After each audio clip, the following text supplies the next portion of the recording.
Prepare for a rude awakening.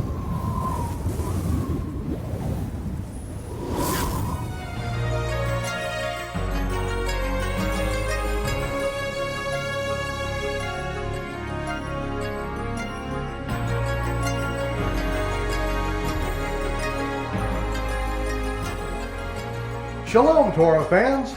This is Michael Rood welcoming you to the 6th episode of the 11-part series, The Creator's Calendar and the Restoration of All Things.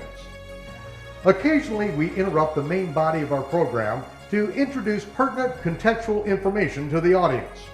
We call these necessary tangents rudimentary explanations or rude interruptions. And in this episode, we interrupt my teaching in Israel to take you to one of our live seminar events during the Jonah Code tour in America.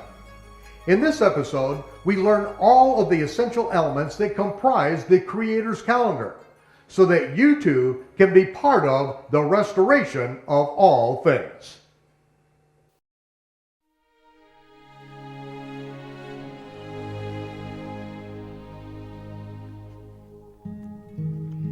The Creator's calendar and the Feast of the Lord are detailed prophetic shadow pictures of good things to come. We live in an amazing time of restoration. For nearly 2,000 years, the Jewish people were scattered across the lands of the dispersion, and now we're back in the land of Israel. A Rude Awakening Television presents The Creator's Calendar and the Restoration of All Things. A special presentation from Israel by Michael Rood and Nehemiah Gordon. Sorry for this rude interruption, but if we are going to understand the Torah, the prophets, and the Gospels, we have to understand the biblical reckoning of time. And that's why every year we publish the astronomically and agriculturally corrected biblical Hebrew calendar. And this is a reckoning of time that must be understood in order for the gospel chronology to fit, or for any of the scriptures to be able to fit and to be understood. The first thing that we have to understand is, when does the day begin? In Genesis 1:31, it says that God saw everything that he had made, and behold, it was very good. And the evening and the morning were the 6th day. Now, of course, there were 5 days that preceded this, but the point is the evening and the morning were the first day. The day begins at sunset, when the sun goes down. What time is sunset? When the sun sets. Exactly. It's not difficult to learn and understand. And so on our calendar, we see that at the beginning of the gradient, this is exactly where the line is that begins the new day. Now the question is, when does the week begin? In Genesis 2, we read, on the 7th day, God ended his work. He rested on the 7th day, and God blessed the 7th day and sanctified it. So in the Creator's reckoning of time, the first thing we have to understand is that we must learn to count to 7. 1, 2, 3, 4, 5, 6, and the 7th day is the day that he blessed and he sanctified it. And he said, 6 days shalt thou labor and do all thy work, but the 7th day is the Sabbath of Yahweh thy Elohim. On that day thou shalt not do any work, for in 6 days Yahweh made heaven and earth. And that is the precedent that was set. He created the heavens and the earth in 6 days, and on the 7th day he rested. The week is based on the week of creation, which is 6 days of work and 1 day of rest. That's all you have to do. You simply have to count. And it says he rested the 7th day, he blessed the Sabbath day, and he made it holy. He just asked us to remember the Sabbath day and to keep it holy. So we see that after 6 days of counting, 1, 2, 3, 4, 5, 6, then the 7th day is the Sabbath day. Still today in Israel, every day of the week is numbered, and then the Sabbath day is the only one that is named. Now, this is very important to understand because there has been recently concocted in America a concept of a lunar Sabbath, that somehow the week is based on the phases of the moon. This has never been a reckoning of time throughout history. It has never been true. And in fact, we can go back to the Sabbath day that Yahshua kept, and the day that he kept as a Sabbath day is still the seventh day of the week as it is now. Now, the accuracy of this is down to 1/10,000,000th of a day. There's no question. Because the Julian calendar was in place while Yahshua was alive and while he conducted his ministry. And the Julian calendar is the calendar that all astronomy is based on, because it has been accurized down to 1/10,000th of a second through the entire duration of mankind's time upon the planet. 1/10,000,000th of a day. And the day that Yahshua kept Sabbath is the same seventh day of the week as it is now. So my particular position is, if Yahshua did not see that it was necessary to correct the Sabbath when he was here, then I doubt that anyone is now going to correct him and let him know when he should have been keeping the Sabbath after all. So there is no such thing as a lunar Sabbath, and you will never, ever be able to figure out the Gospels, the temple service, or anything in the Torah by the computation of a lunar Sabbath. So that is just pure lunacy, and we don't even have to consider that. You know, if the seventh-day Sabbath is good enough for Yahshua, it's good enough for me. There are some things that are based on counting. They're not based on the moon. They're not based on the heavenly bodies. They are based on counting. We are going to see several of these things, and the week is one of them. Now the question comes up, when does the month begin? We read in Psalm 81, blow the shofar on the new moon. Well, first of all, I have a news flash for you. The moon that is up there tonight is the same moon that's been there for just over 6,000 years. It's not a new moon every month, okay? It is a renewed moon, a chodesh, a renewed moon. Now, what do we mean by renewed? Well, it's the light that is renewed. See, the Creator put the moon and the sun and the earth in space, and the moon from the earth has a cycle in which we see the first sliver of the new moon appear.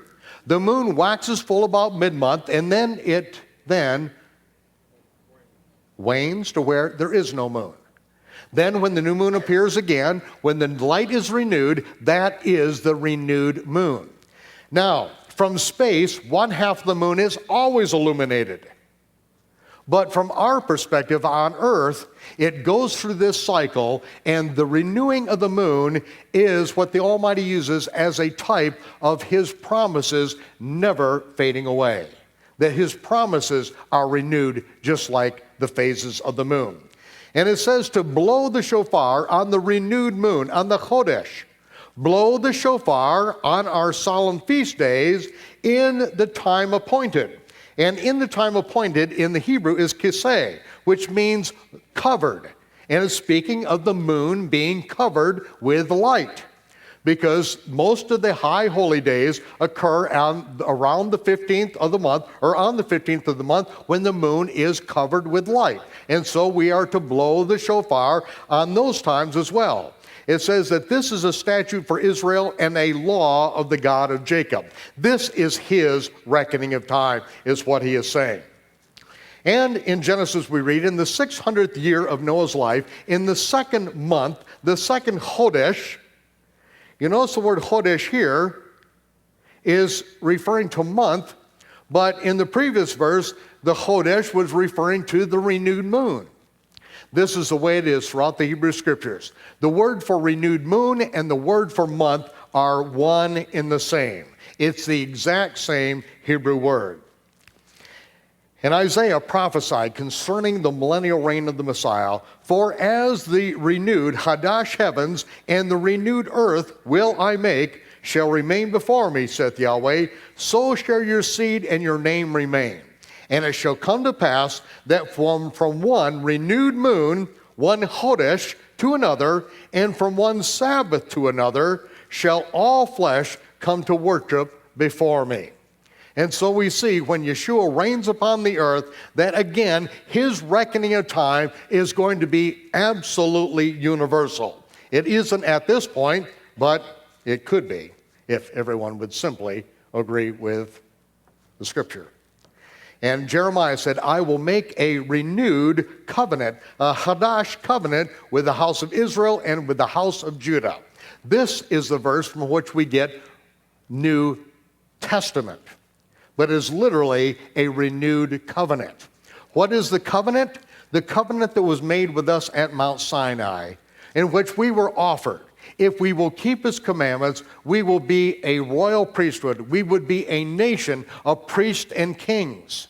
That's what was offered to us. But we were told that we would break that covenant.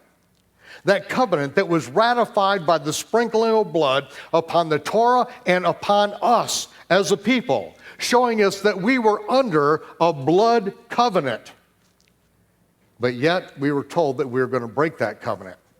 And what is the penalty for a broken blood covenant? The death of the offending party. And that's why the Almighty said, you will break my covenant. But he said, I will renew that covenant with you, with the house of Judah and with the house of Israel. How can that covenant be renewed? Because the penalty of death has to be paid. And it can either be paid by the offending party or by one who takes the place of the offending party but has in no way offended. One who is without that sin. One who is without sin. That's why in the book of Revelation it says in the first chapter that Yahshua has made us priests and kings. The covenant that was offered to us that we broke, that he paid for in his blood for us, he now can renew that covenant with us. And now we can be the priests and kings that we were offered in the first place. And this is where it is stated in Jeremiah. Now we come to the Chodesh, the renewed moon. When the new moon is then sighted, that is the first day of the month, and you can go ahead and number the calendar to 30 days. You don't know if we're going to have 30 days, but you can number that far, because we won't know until the sliding of the first sliver of the new moon again, whether it was a 29-day or a 30-day month, and I'll show you why in just a minute. The next question is, when does the year begin? In Exodus we read that when we were in the land of Egypt, just before our deliverance, it says that the flax and the barley were smitten in the plague of hail because the barley was aviv. The King James translators translated it, the barley was in the ear, but that doesn't make a whole lot of sense.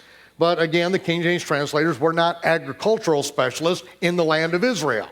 They just did the best they could, and they translated the word aviv about 6 different ways. And it says, and the flax, which was also destroyed, was givol. What does givol mean? King James translators translated it as bold, but what does bold mean? It is an ancient Hebrew agricultural term that refers only to the ripening of flax. And then it says, but the wheat and the rye were not smitten, for they were aphilot. What does aphilot mean? Again, it's an ancient Hebrew agricultural term. I'm only going to define 1 or 2 of these terms to you, but this is important to understand when the year begins according to the Creator's reckoning of time. Yahweh spoke unto Moses and Aaron in the land of Egypt and said, this month, this Chodesh, the Chodesh of the Aviv barley, shall be unto you the beginning of months. It shall be the first month, the Chodesh of the year to you. Because this day came you out in the Chodesh of Ha-Aviv, and the Chodesh in the renewed moon of the Aviv. The Aviv, what does Aviv refer to? It's speaking of the maturity of the barley crop. We know the barley was destroyed because it was what? Aviv. It's reached that level of maturity which it was brittle. And it says, it shall be when Yahweh shall bring thee into the land that thou shalt keep the feast of unleavened bread in this Chodesh, in this month. What month? the month of the Aviv. And then it continues to say, the feast of unleavened bread shalt thou keep. 7 days thou shalt eat unleavened bread, as I commanded thee, in the time of the Chodesh of Ha'aviv, the month of the Aviv. For in the month of the Aviv you came out of Egypt. Again, telling us this is the first month of the year to us. This is when we keep the feast of unleavened bread. And the 14th day of the first month at even is Yahweh's Passover. On the 15th day of the same month is the feast of unleavened bread. 7 days you must eat unleavened bread. Now this is all important because we have to ask the question, why do we always keep the Passover in the month of the Aviv barley? Why is the month of the Aviv barley always the first month of the year? This is the Creator's reckoning of time. Why is it important? You shall bring a sheaf of the firstfruits, the bikurim of your harvest, unto the priest. On the day after the Sabbath, which is the Sabbath during the Feast of Unleavened Bread, the priest shall wave the sheaf before Yahweh to be accepted for you. And you shall eat neither new bread, nor parched barley corn, nor carmel or mature grain, until the same day that you bring an offering unto your God. It shall be a statute forever throughout your generations in all of your dwellings. For us to have the Feast of Unleavened Bread, we must have the barley to reach the stage of Aviv, or for it to be mature enough to where we can, during the Feast of Unleavened Bread, present the first fruits of the barley in the temple as the wave offering. If the barley is not ripe enough to do that, we cannot have the first month of the year. And so that is why every spring, at the end of the 12th month, we check the barley in the land of Israel. If the barley is ripe, if it's Aviv, then we will then call this the month of the Aviv, and we will then have the Feast of Passover and unleavened bread and do the first fruit offering that month. If the barley is not Aviv, then we cannot have the first fruit offering that month, and so we add a 13th month onto the year. Ladies and gentlemen, this is extremely important, because the most critical date in our generation transpired without anyone having any idea of when it happened and what happened on that date, because we have all forsaken the Creator's reckoning of time. One of the most significant points in history has already taken place, and no one understood it, and it went right by everyone on the planet, because neither I nor you had awakened to the Creator's restored calendar. And when I show this to you, then that will open the door for us to understand the third layer of Daniel's 70 Shavuot prophecy that has already begun. And that is where we're going in these next 2 nights. So this is just not academics, ladies and gentlemen. This is the Almighty running the universe according to His calendar and His time clock. The first thing that He did was He wakened us up in time to understand that He does run this universe according to His calendar. He makes and He breaks His covenants according to His calendar. Now, I misspoke. He makes His covenants, and He breaks Israel's covenant with death and agreement with hell, which He said He would annul with violence. And all we had to do was understand His calendar, and we could then specify and say what day it was going to happen. So, this is a statute forever. The Creator's reckoning of time is not to be trifled with. You can play with it, you can dismiss it, you can believe the lies out there, but you have an opportunity to hear the truth, and this is where we're going to take you concerning the biblical calendar. Now,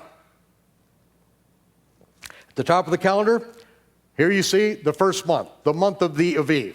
Over on the right-hand side, we also, in our calendar, to help you coordinate it with the other calendars of the world, you will see that we also have the Rabbinic Date. See, all of the months were then named after we came out of Babylon. This is the month of Nisan. Apparently, we drove a lot of Japanese cars when we were coming out of Babylon. Over on the left is March, named after Mars, the god of war, and Aprilis, another pagan fertility goddess. And now I'm going to present to you the Perpetual Biblical Hebrew Calendar and Feast of the Lord calculator as an inset here to help you understand the calendar.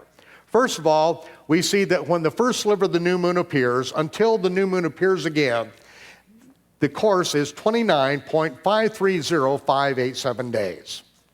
That means it's either going to be a 29-day month or a 30-day month, one of the other. It's never more, it's never less. And it's dependent upon the sighting of the new moon in the land of Israel. That is where the Creator's reckoning of time is reckoned from that point. We also see that here, the beginning of the year, I put the vernal equinox usually occurs a few weeks before to a few days after the barley in the land of Israel is Aviv. Now, why did I use that terminology, the vernal equinox?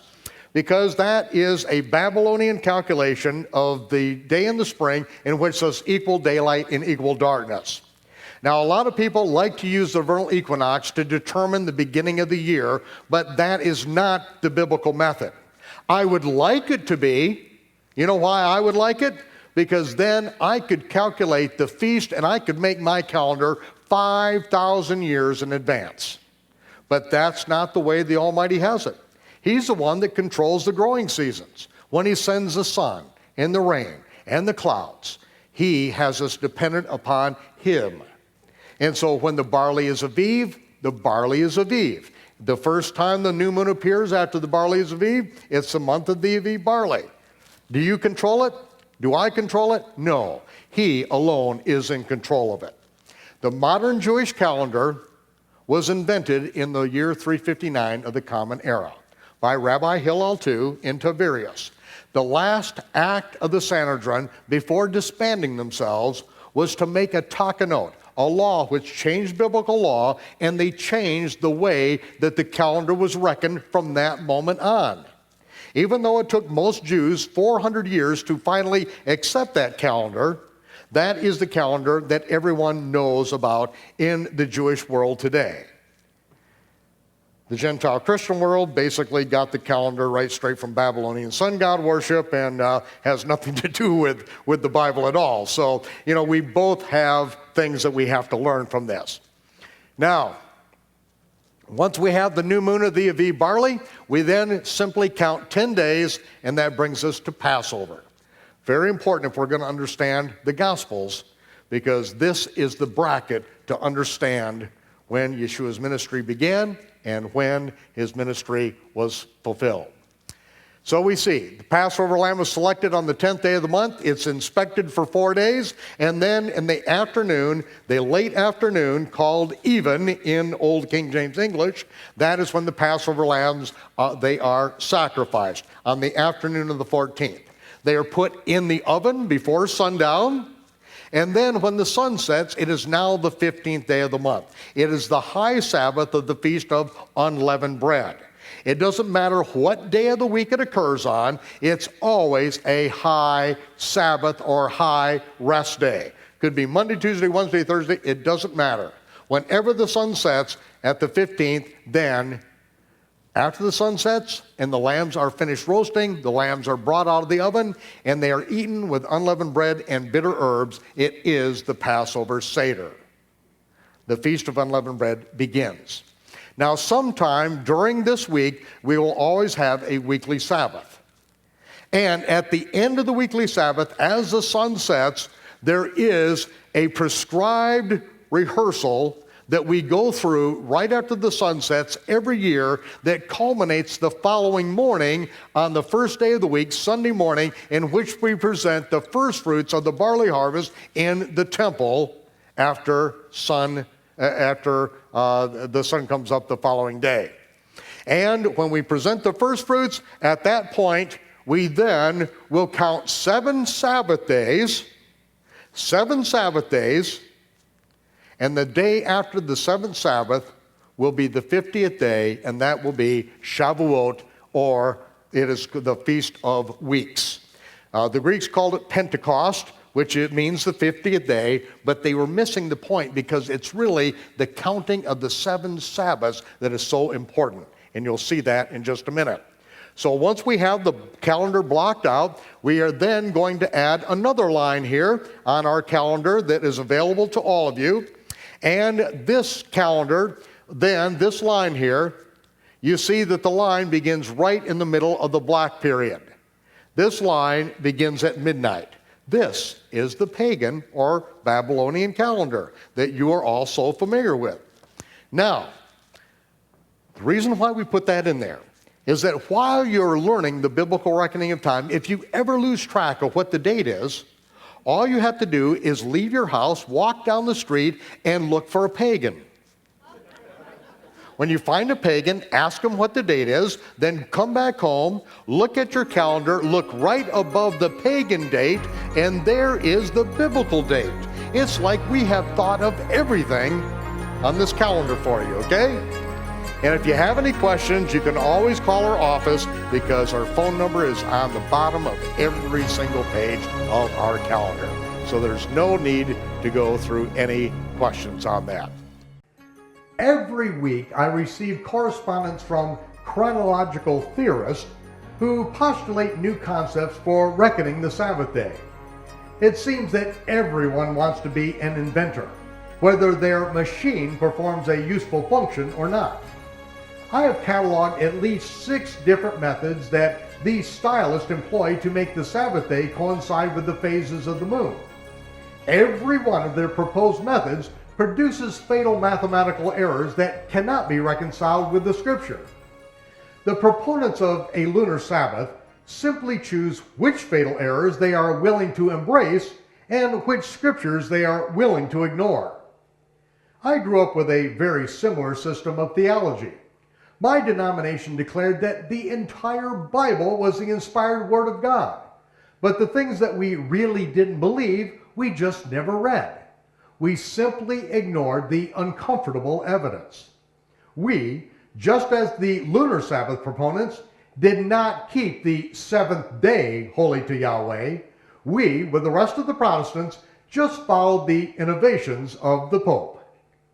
In our next episode, we return to Israel, where I will introduce Nehemiah Gordon, a Dead Sea Scroll scholar from Hebrew University in Jerusalem, who will continue to lead us on our journey to discover the Creator's calendar and the restoration of all things. This is Michael Rood bidding you shalom, peace, and I will see you when the smoke clears.